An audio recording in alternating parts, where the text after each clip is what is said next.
I'm pleased today to have here with me Lou Del Bianco. He's a playwright, he's a singer and a storyteller. Lately he has published a nonfiction book, Out of Rushmore's Shadow. We will deal with this book today, but before we start talking about the book, we would like to welcome you.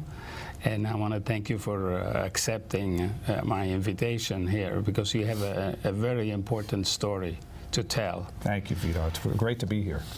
Yeah, and tell me from the beginning, before I forget, what do you mean with this Manjo story? I did not think that was going to come up in this interview. I love you for that. All right, first of all, Manji Manjo. What is Manji Manjo? Well, I come from a big family, 7 kids, 6 of which were girls. So I was the only boy living with 6 sisters in a 5-room apartment, 9 people to 1 bathroom. So I didn't talk much, and I love my sisters, and we laugh about what it was like. My sisters couldn't get in the bathroom because I was in there, or I couldn't get because they were in there. And so one of the ways that I dealt with kind of forming my own identity was when I was 12 years old, someone gave me a tape recorder for Christmas, and I started creating characters and talking into the tape recorder because I was too shy to interact with my family.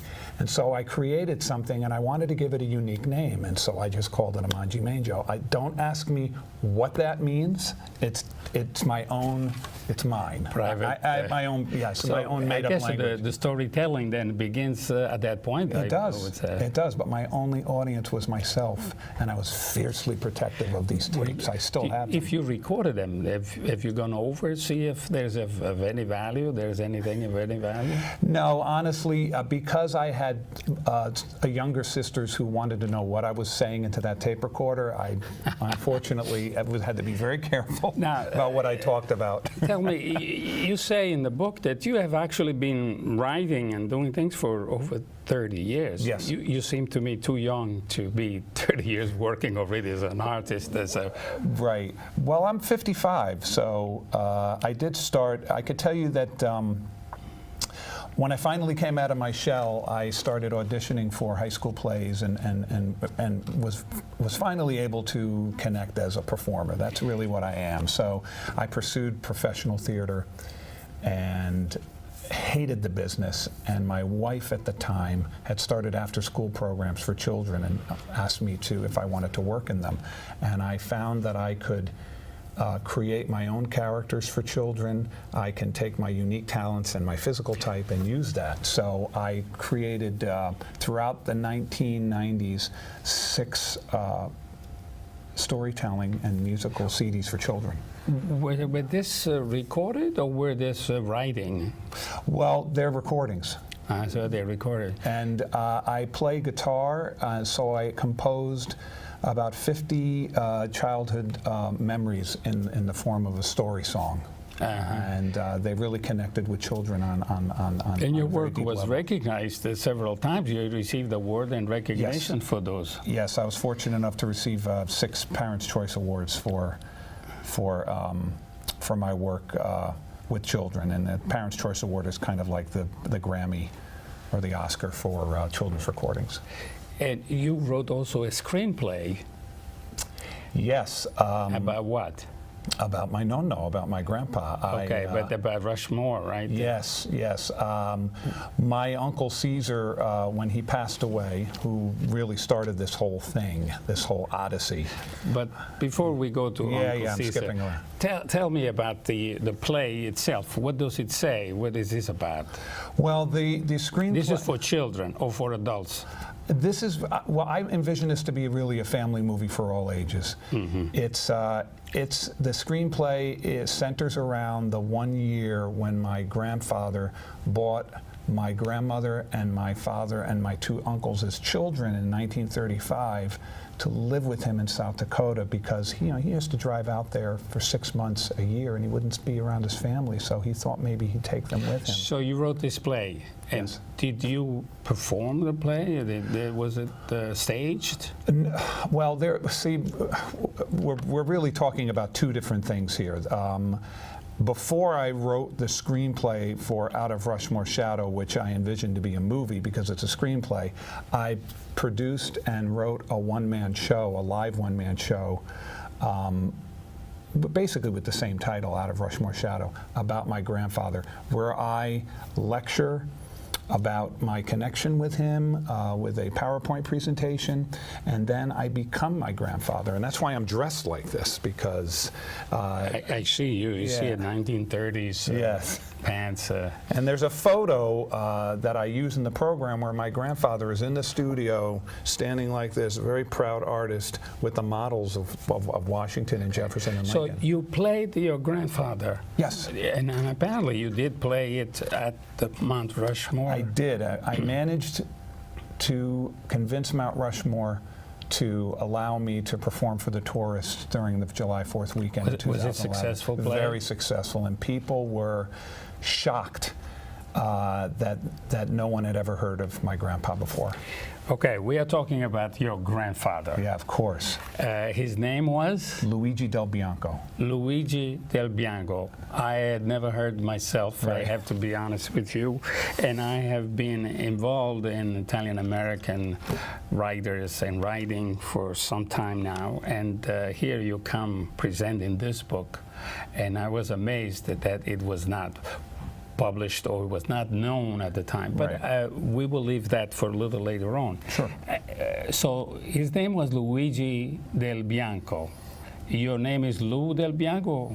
Yes, when I was born, my nonno was in Italy, and he sent a telegram saying, "You must name him Luigi." And my mother said, "This is America. We're not going to name him Luigi." He said, So what did he do? I will give you $1,000 if you name him Luigi." And my mother said, "Give me 500 and we'll name him Louis." And that's a true story. And now you call yourself Lou. I'm Lou, but my family and the people in my community growing up all called me Luigi. So Luigi, I may as well after have your been Louis. grandfather. Now tell me about your grandfather. His name is Luigi Del Bianco. When did he come to the U.S.? Did he come to the U.S.? Yes, he did. He came in 1910 when he was 18 years old. He wrote to relatives who were stone carvers in Barre, Vermont, to allow them to sponsor him.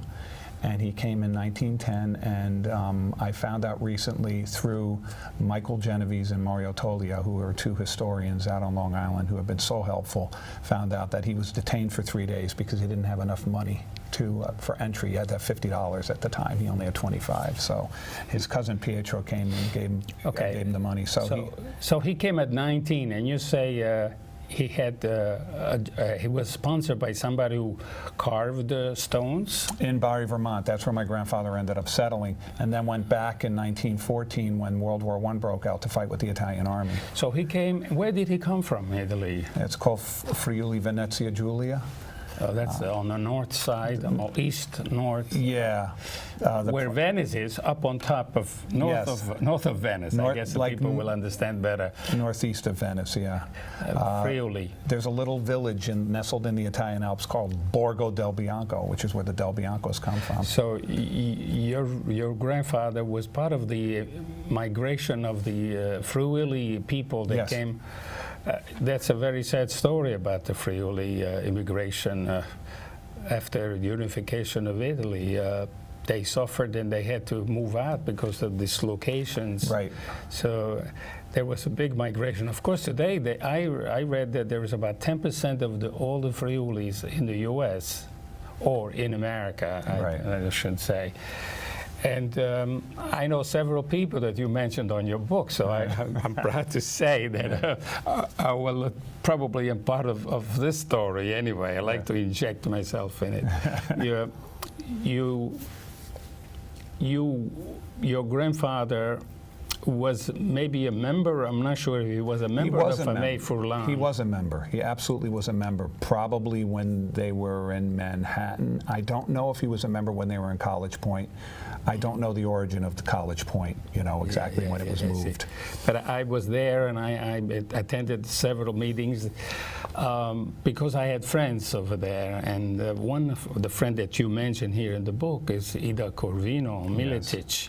She's a very helpful lady. She helped me a lot in organizing other association. In fact, the Association of Italian American Educators, from which we met. Yes, yes. So she was part of that. She was actually even president of that association.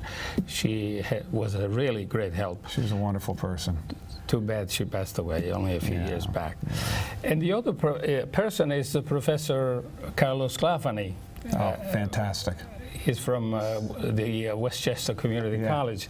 I think he allowed you to, or he asked you to present.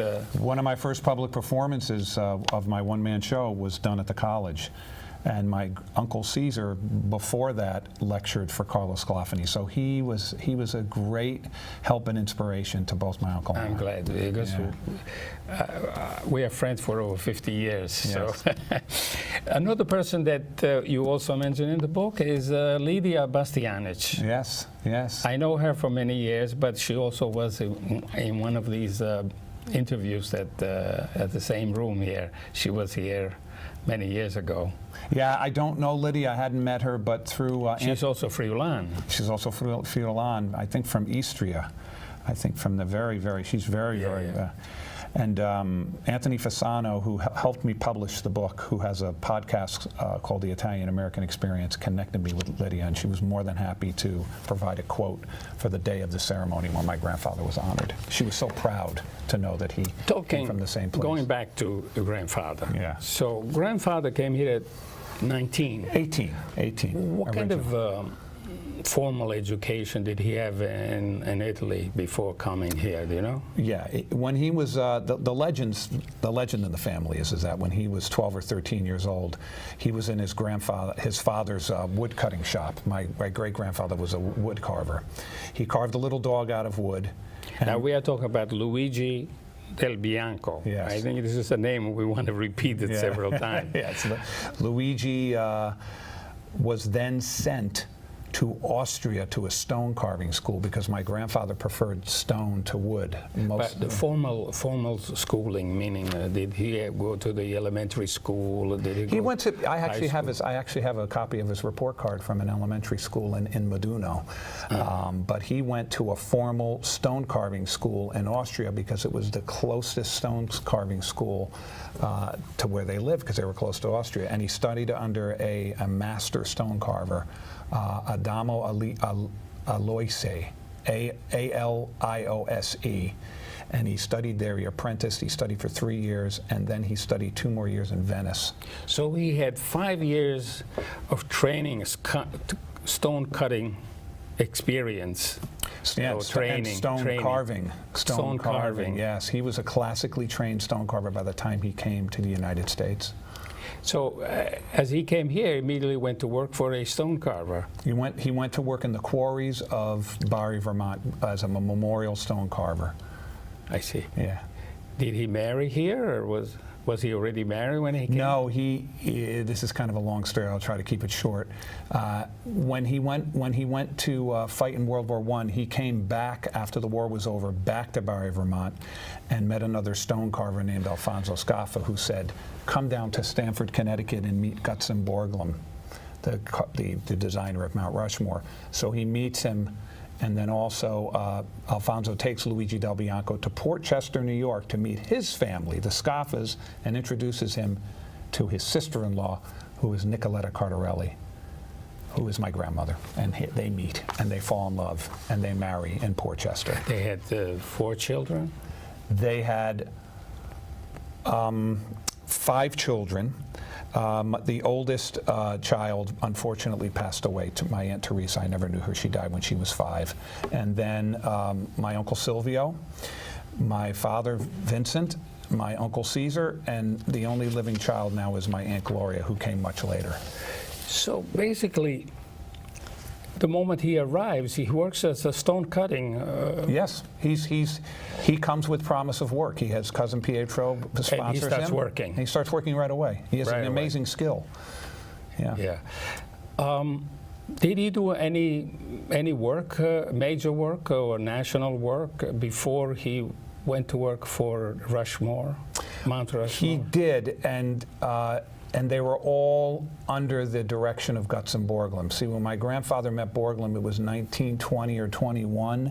Borglum immediately hires him as his assistant. Yeah. So he works on the Wars of America Memorial in Newark, New Jersey. Who is Gutzon? Oh, Gutzon Borglum. It's a difficult name. I know, it's what a kind Danish- of background do he has? Danish name. Danish.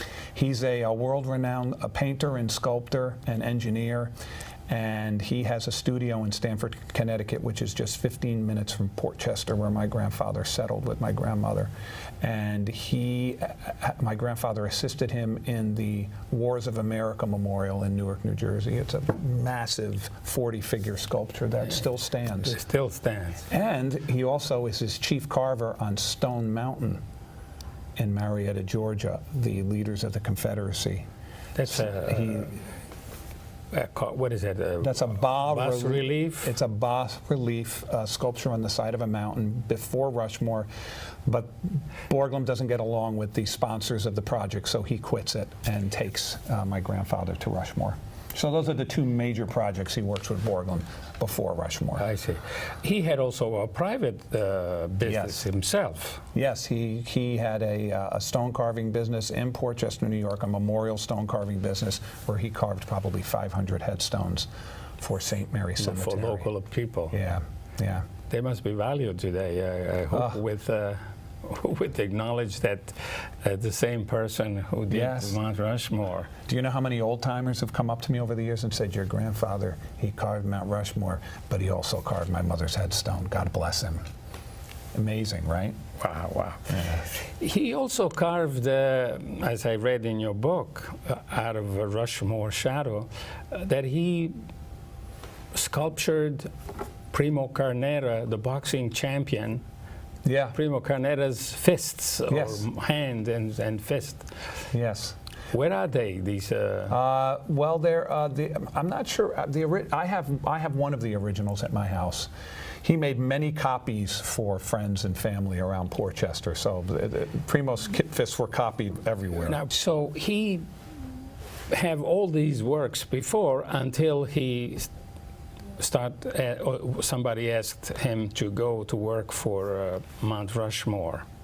Gutzon Borglum realized that the 400 or so untrained miners who he trained to rough out the faces were not going to be able to have, they didn't have the talent or the ability or the training to finish the faces, to give them the humanity. And that's when he realized he needed my grandfather. So about 5 years into the project, he brought my grandfather out there. Now, one of the issues, the people who were in charge of Mount Rushmore were saying Gutzon Borglum Yes.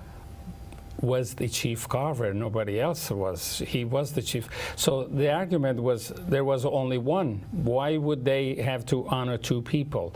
Was he also a chief carver? Well, Borglum could have carved Mount Rushmore. So Borglum was it should be clear that he was a genius, and my grandfather idolized him and learned a lot from him.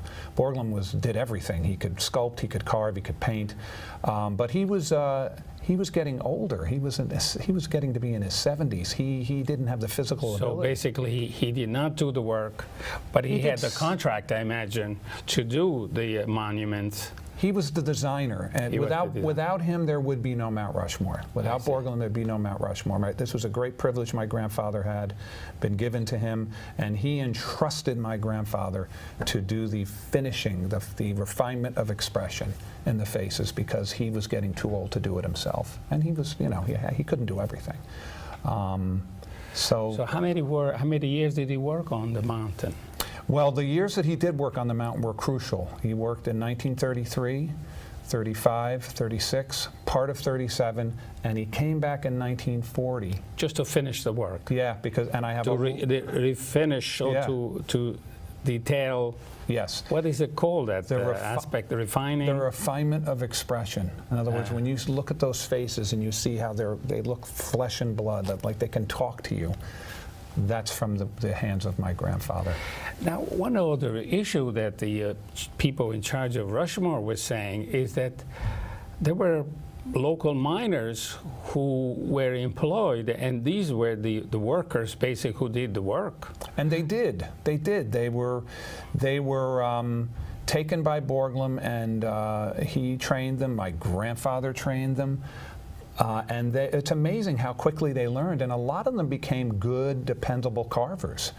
But they didn't have the ability that my grandfather had. And Borglum is very clear in his writings that we researched that he will not let untrained hands go near the eyes, nose, and the mouth. Only Bianco, only Del Bianco could do it. There was one occasion when he was called back some year that he was not working on the mountain, that the Jefferson slip episode. Can you tell us about that? In 1940, Borglum calls my grandfather not only to come back to, quote, finish the faces, he must finish them. He's the only one that can do it. He tells him about a crack developing in Jefferson's lip that is filled with pegmatite stone. This is the crystals like mica and quartz, and they're a real impediment to the carving. And he says, you have to fix this lip, otherwise the crack will continue to grow. So my grandfather goes out there and he gets in his car and he drives for the 1,800 miles to South Dakota. From New York. From New York. And there's no Italian food out there, so he puts provolone and sopressata and gabagool, and he has to have his Italian food. And he walks up 706 steps to the top, takes out the crack, and puts in a fresh piece and carves it and finishes it, and the patch is still pretty much undetectable to this day. It's the only patchwork that was done on Rushmore. Now, if Luigi was the main carver, and the chief carver basically could not do the work on the mountain because he was already an old man by that time, how come the books, the history books, did not mention in the beginning Luigi Del Bianco? Some do. There are a couple of books where he is mentioned, as Gilbert Fite mentions him as one of the most competent men to ever work on the mountain. Judith St. George talks about his abilities as chief carver in her book. But the most definitive book on Mount Rushmore, which Mount Rushmore embraced, is called The Carving of Mount Rushmore by Rex Allen Smith. And he doesn't mention my grandfather at all. At all. And that's what got my Uncle Caesar fired up, and myself as well. Who is Uncle Caesar? Tell me a little about Uncle Caesar. My Uncle Caesar is a fabulously eccentric, artistic, cultured pain in the neck, who I love dearly. He was Luigi's son. He was Luigi's youngest son, and when he read that book, he said, Smith's book. Yeah, he said, not talking about my old man is like talking about the New York Yankees and not mentioning Joe DiMaggio. That's how important my grandfather was to Mount Rushmore, the way DiMaggio was to the Yankees. And so we did research in the Library of Congress, and my uncle unearthed documents where Borglum talks about how when my grandfather was hired, Mount Rushmore did not want him. They dickered with him about wages, wouldn't pay him what he was worth. My grandfather quit several times. He was harassed. He was bullied. Why do you think that happened? Well, one of the reasons, I think, is because there was a political racket in Rapid City where the board or the commission of Mount Rushmore wanted to get their relatives work on the mountain. And relatives or local workers? Well, they're relatives who were also workers. Who were miners. And were miners. Former miners. Yeah, and Borglum even complains. I have writing from Borglum saying that people on the commission were trying to get their relatives work and didn't want this Italian, because he was getting $1.50 an hour when we can be paying 3 relatives 50 cents an hour. And Borglum was trying to convince them that this Italian was far too important, and his knowledge and ability to finish these faces was crucial, that these relatives couldn't do what Luigi could do. And this was a constant stress for Borglum throughout the project. So despite the fact that he was a technically prepared to do the finer refinements of the stone, and the resemblance of the presidents, he was not mentioned, and actually he was ignored, or for how long? Well, Rex Allen Smith, I mean, this is what I've determined about Rex Allen Smith. I don't know if there was any malice on the part of Rex Allen Smith in not mentioning my grandfather. I think he was an author who had a theme of his book, and the theme or the narrative was this, that Borglum, look what Borglum was able to accomplish with these untrained miners. Look at what they created, this incredible work of art. If my grandfather's story was part of Rex Allen Smith's narrative, it would not have worked, because you did have trained hands that worked on it. But the people in charge often said to you, to your uncle, it will never happen that Mount Rushmore will bear his name, Luigi Del Bianco. No way. Why is that?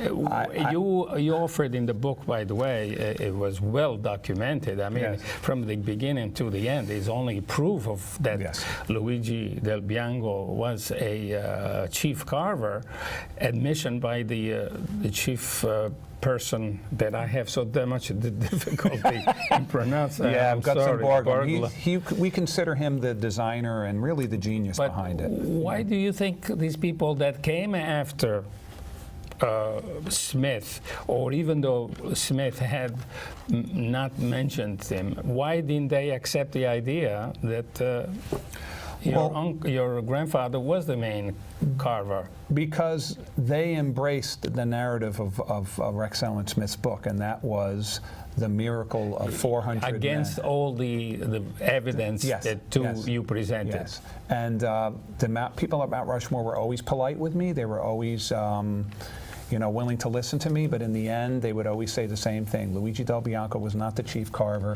Gutzon Borglum was the chief carver, even though the evidence was irrefutable. Another Doug Gladstone also mentioned, he has an idea that Luigi is not mentioned because he was an Italian.